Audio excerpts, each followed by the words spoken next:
What's going on, Sandbox MMA fans? UFC 302 is almost here. I cannot wait. Extremely excited. We got Makhachev versus Poirier in the main event. Sean Strickland versus Paulo Costa in the co-main. A stacked card. Pretty much top to bottom. I think that the early prelims are okay, but they're early prelims, and it's honestly pretty decent for them. The prelims themselves are actually stacked. A lot of really fun fights that we're looking forward to. And in this video, I'm giving you my predictions and breakdown of how I think the entire card is going to go. We're going to get right into it. Andre Lima versus Mitch Raposo.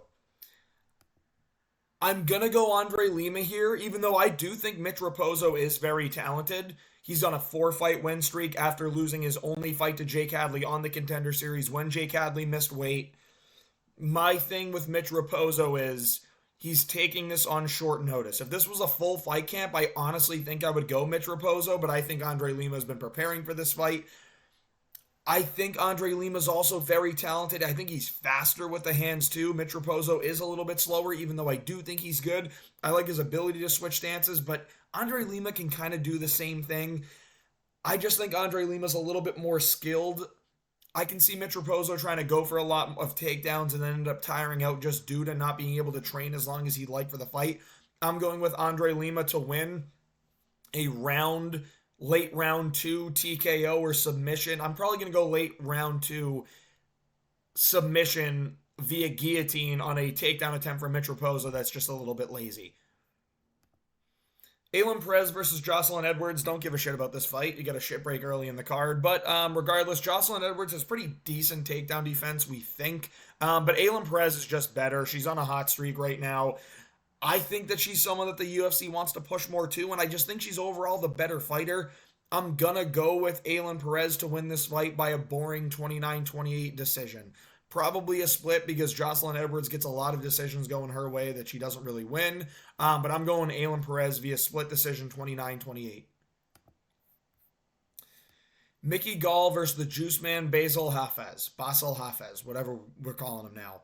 Obviously, Hafez gave a fight to JDM. People thinking that he beat JDM are just idiots and trying to cope. They don't know how to score fighting. He's going to smoke Mickey Gall, though. Mickey Gall is definitely the taller fighter. He's lankier. He can, he's got meh boxing combinations. Does not have power. Is more of a jiu-jitsu guy. He's got very skilled jiu-jitsu. But the thing is, we see time and time again, these powerful, strong wrestlers just mitigate jiu-jitsu. Basel Hafez is going to do just that. I think he's going to get a TKO in round 2 via ground and pound. He's going to land some powerful shots on the feet. Mickey Gall is going to be okay with going to the ground, trying to set up submissions, and Basel Hafez is going to be able to take him down at will, I believe. But Basel Hafez is just going to be able to transition to mount and just lay elbows, big punches, and win this fight via TKO in round 2. I don't think it's going to be a close fight. I think he's going to beat up Mickey Gall for a round and then finish it in early round 2 with a ground and pound TKO. Phil Rowe versus Jake Matthews. I like Jake Matthews a lot. I like his boxing. Reach is a real problem here. Reach is definitely a problem. It's tricky, man. It's very tricky how this fight's going to go, really. Why are they showing that Nico Price is on the pay-per-view? I don't know. We'll get to that in a little bit. I think ESPN has things fucked up. But Phil Rowe versus Jake Matthews. Very meh. I've been in the air on this all week. I think I'm going to go with Phil Rowe because he's an underdog here. I like his lankiness. I like his striking a lot. I think his teep kicks are really good. I think he's going to be able to keep Jake Matthews at the end of his jab. And if Jake Matthews gets on the inside, I think he's got more power and the better boxing combinations. But I think Phil Rowe's going to end up winning the fight via decision 29-28. I don't think it's going to be easy, but I think you're going to see that the kicks are what's going to win Phil Rowe this fight and the ability to stay at range. You're going to see Jake Matthews get on the inside and land some really good boxing combinations. Fuck it. I'm going Jake Matthews. I think Jake Matthews is going to win this fight via 29-28 decision. Jake Matthews has better boxing combinations. And I think that's what it's going to come down to. I think he's going to find his way on the inside of that crazy reach and land really good boxing. Am I going to go back to Phil Rowe? I don't know. This is such a coin flip of a fight that there's value in Phil Rowe just being an underdog. But I'm going with Jake Matthews here. I like his ability to grapple. I actually think Phil Rowe has really good grappling as well. But his fight IQ is so bad. We saw that against Neil Magny. I think Jake Matthews has a lot more power in his hands. I think he's going to get on the inside and knock out Phil Rowe. No, he's going to knock down Phil Rowe and win a 29-28 unanimous decision. Jake Matthews, 29-28 unanimous decision by getting on the inside, using better boxing combinations, landing some good low kicks, and being able to mix in some grappling that Phil Rowe's just going to have to accept. Jake Matthews, final decision. I know I flip-flopped a lot on that one. We're going Jake Matthews, final decision. Grant Dawson versus Joe Solecki. Grant Dawson is literally just a better version of Joe Solecki. Joe Solecki's slow. His jiu-jitsu is absolutely immaculate. It's incredible. Grant Dawson's is just as good. His grappling is just as good. I think he's stronger. He's a better wrestler as well. And his striking's better. Grant Dawson's going to win this fight easily. I think he's going to win it by a round 2 knockout. I think he's just going to knock out Joe Solecki on the feet. You're going to see Solecki trying to go for takedowns, and then he's going to be able to try and land body kicks. But it's not going to work. He's going to catch one of those body kicks, and Grant Dawson's going to lay one right down the pipe, and knock out Joe Solecki, I think. Even though Grant Dawson doesn't have crazy knockout power, I think his striking is night and day better than Joe Solecki's. And I actually think he's a better grappler, too. I just don't see where Joe Solecki's going to win this fight outside of a fluke. So we're going Grant Dawson, round 2 knockout. Jailton Almeida and Alexander Romanov, I swear this is on the pay-per-view. I think ESPN just has it fucked up because, Disney fucked shit up and, fuck you, woke boys. I'm going with Jailton Almeida to just ragdoll Alexander Romanov. Alexander Romanov tires out and Jailton Almeida gets the neck and chokes him out or wins via TKO. Regardless, I think this is happening early round 2. We're going Jailton Almeida to choke out. I'm going to go submission. I think he's going to get an arm triangle. It's not going to be a rear naked. I think he's going to get an arm triangle submission on Alexander Romanov, who it's not going to be fully locked in, but he's going to be gassed out, quit, and just tap out because that's what he does. He's a quitter in there now. Jailton Almeida to win via round 2 submission, arm triangle specifically. I'm seeing a lot of people pick Cesar Almeida here. I get it. He's a glory kickboxer. He's had competitive fights with Pereira. I think he stole a win off of Pereira. But this is MMA. I get that it translates over really well, but he's not Alex Pereira. He can't just translate over like that. He's looked impressive, and he has a ton of combat sport experience. But Roman Kopylov is going to win this fight. His body shots are amazing. Not just the body kicks. The liver kick is unfucking believable, and it sets up the head kick. We saw that against Claudio Ribeiro in Salt Lake City in July. But also his punches to the body are really, really good. I think he's just a better overall MMA striker here.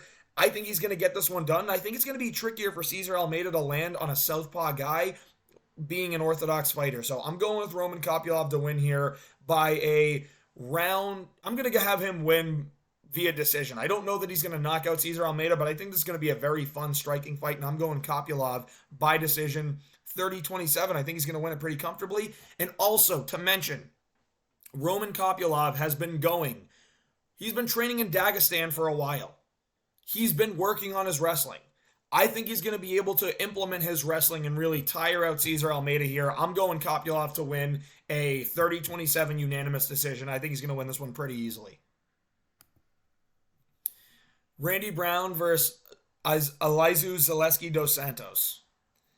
I actually really like Dos Santos here, but Randy Brown is too tall, too rangy. He's got too much reach, and he knows how to stay outside on his jab really well. I think Randy Brown's starting to really hit a stride here. He got knocked out by JDM, yes. Let's take a look at his losses. Because Randy Brown got subbed by JDM, after getting knocked down. JDM is one of the best at finding his way on the inside and just putting you down. He did that. But here he won a split against Chaos Williams. Debatable. I think he won the fight, but it was close. Beat up on Trinaldo. Beat up on Wellington Turman. And Muslim Salikov by knockout. And this was his most impressive performance. I like his activity. I like him turning around quickly. Elizeu Zaleski dos Santos had a very impressive win over Renat Fakhretdinov. But Fakradinov only has a crazily powerful overhand and a great double leg. Other than that, there's not much else. Like, he's gritty, he's tough. But Zaleski Dos Santos was kind of made to beat those shorter, stockier guys built like that. Randy Brown is too tall, he's too rangy, and I think Zaleski Dos Santos has great kicks. I think he's going to have trouble finding those kicks on Randy Brown. I think he'll land him some good low kicks, but Randy Brown's going to learn to check them, and Dos Santos isn't going to throw them. He's going to try throwing wheel kicks, body kicks. He's going to block them. I'm going with Randy Brown here. I think he's going to win this fight via 29-28 or 30-27 decision over Zaleski Dos Santos. Nico Price versus Alex Morono.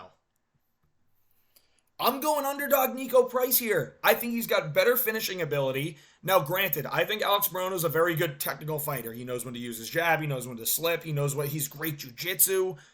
But I just have this feeling, the same way that I knew Josh Emmett was going to knock out Bryce Mitchell, I just have a weird feeling that Nico Price, after taking a good amount of time off to recover from the Robbie Lawler knockout, which people are acting like it's kind of a weird knockout. Yes, but people forget that he landed the punches perfectly. He was perfectly on the chin, perfectly on the temple, and landed like 4 of them. And it's Robbie Lawler. He has power. That's the best he's looked. It looked like he was beating anyone that night. So I'm not going to take that away from Nico Price. I know he's had a ton of damage done to his chin, but he's had a lot of time to recover since that knockout. He's got a bigger reach. I think his kicks are better than Morono's. I think that he has more power while the boxing isn't as good. He has more power and more knockout ability. At plus 215, give me Nico Price to win this fight via a round 1 knockout on Alex Morono, catching him with something that he did not see coming.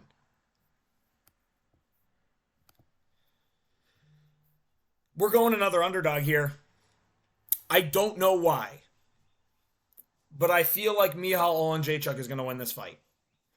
I think he's going to land a 2 straight down the pipe, and we're going to see Kevin Holland get really, really hurt. We're going to see Kevin Holland get discouraged for most of the rest of the fight and just get dog-walked by Michal Oleksiejczuk. I think Oleksiejczuk is going to win this fight. I really do. I'm going Michal Oleksiejczuk, and I think he's going to win round 3 TKO, where Kevin Holland kind of just quits. Now, I like Kevin Holland, but we've seen a lot in his fights recently. He's kind of just given up in the middle of the fight. MVP he got really frustrated with. That was a tricky fight for him. That was some of the most damage I've seen him take recently in Kevin Holland's fights. While he has a great chin, he has taken a lot of damage. He was beat up by MVP. Beat up really bad, took a ton of damage in that fight. Almost got knocked out a couple of times. The spinning elbows, the step-in twos were crazy. JDM was touching him up as well. JDM beat the piss out of Kevin Holland as well. Don't know why this was a ridiculous decision. But, yeah, JDM caused some damage on Kevin Holland. Now, Michael Chiesa did no damage. Fight ended quick. That's why he turned around to fight quick against JDM. Ponzinibbio was kind of beating Kevin Holland until Kevin Holland just landed a powerful shot. Wonderboy beat the shit out of him. Like, really bad. So, Kevin Holland has taken a lot of damage in the past 1.5 to 2 years. And while he has the best chin, I think, in the game, he's better at welterweight than he is at middleweight. And I think he has more than Michal Oleksiejczuk. But I don't think Michal Oleksiejczuk is getting knocked out. He could get choked out. But I think his takedown defense is a little bit better than people lead on. And I think Kevin Holland's takedowns aren't that good. He's good when he's on the ground, but he's not good at getting to the ground. I think Michal Oleksiejczuk has the power to take Holland's chin. It's a really hot take. The smart pick is Kevin Holland. But I just got that weird feeling that Michal Oleksiejczuk is getting a round 3 knockout with a left hook directly on the chin, sits down Kevin Holland, and just starts raining elbows on the ground and gets the TKO. That's what I'm going with. And now we get to my Pookie Bear, Sean Strickland. One Pookie Bear in every fight card. And this one, Sean Strickland. He's going to win this fight, and he's going to win it a late round 4 TKO. Maybe round 5, but it's going to be one of those later rounds TKO by Paulo Costa gassing out. Now, Paulo Costa might have staph infection on his foot. Paulo Costa has very good kicks. Lucas Tracy said, people talk about his kicks like they're great. Like, they are. They're great. Now, Paulo Costa, I think, does have power, but we're not seeing him get those knockouts. He's kind of a Terminator, walks you down, beats you up, but doesn't knock you out. If Strickland can defend and not get knocked out against Dricus du Plessis, I don't see how Paulo Costa's winning outside of a crazy kick. I really don't. Paulo has a chance in the first 1.5 rounds. But as this fight starts to continue, Sean Strickland's going to roll downhill, and his defense and jab are going to win him this fight like they do all the fights that he wins. He debatably beat DDP, who is better than Paulo Costa, more powerful than Paulo Costa, more dynamic than Paulo Costa, more unorthodox than Paulo Costa, and I like Paulo Costa. But if this is a 3-round fight, I might go with Paulo Costa. But this is a 5-round fight. Sean Strickland's going to win it. You're going to see him use tremendous defense to stop the punches of Paulo Costa after the first couple land. You're going to see him just start walking down Costa. Costa getting exhausted, tired, get teeped in the body a couple times, really get his face beat up, jab, jab, two. Then Sean's going to start throwing the crazy hooks like he always does. And Sean's going to win this fight by a late round TKO, a weird one where he knocks Costa down, kind of like Abu's, and just kind of keeps raining down. And you're like, I don't know if this is a TKO yet, but it's going to be a weird Sean Strickland-like TKO. Calling it now, late round. We're going to go round 4 or 5 TKO Sean Strickland. And lastly, Islam Makhachev's going to get a round 1 submission over Dustin Poirier, guys. It's just going to happen. Poirier is not great at defending takedowns. Poirier is not good at defending really good offensive grappling. Poirier's a better boxer, sure. But Makhachev throws better kicks. Poirier had a hip replacement surgery. You can see when he throws kicks, he stays very wide. He has trouble throwing them. He can throw a low kick, kind of. But those body kicks, they're not that clean. They really are not that clean. I mean, he can't get a kick up to the head. His boxing is great. But Islam Makhachev doesn't fight like BSD. He doesn't just charge in at you with winging, looping punches, trying to knock you out immediately. He's very patient. He's very poised. And his striking has gotten so much better. He's willing to let Poirier come to him and play the counter shot game, where Poirier is a lot better at playing a counter shot game against strikers that blitz into him. Makhachev's not blitzing in. Makhachev's going to use his low kicks really well. Makhachev's going to throw body kicks. He's going to use good punches and twos. And then he's going to get his takedown, transition to the back, and get a rear naked choke. Now, you might see that Poirier is going to try and get a guillotine. There's a world in which Poirier throws the guillotine up. Makhachev scoots to side control and gets a Von Flue choke. He's winning this fight in the first round via submission. I get the staph infection is scary. But honestly, I don't think it's going to matter because I think Islam's going to get a submission in round 1. I like Poirier. I flip-flop on Poirier. I don't like how cocky he is sometimes, but as a big underdog, I would love to see that win. But I just think Makhachev's way too skilled. I think he's going to get his takedown. I think he's going to get the submission in round 1, and it's going to happen. These are my predictions for the UFC Fight Night 302. I have no idea what my record is right now, actually. I'm going to go back and take a look at Instagram because it's been a little while. So bear with me. And by the way, go check out my Sandbox MMA Instagram page. The reels are starting to do pretty well. I've got a number that are getting over 10,000, which I'm really, really happy about. And we're trying to keep climbing. I've just got a number of followers that have come out recently. I've really, really enjoyed it. Let's take a look here. My predictions. Yeah, there it is.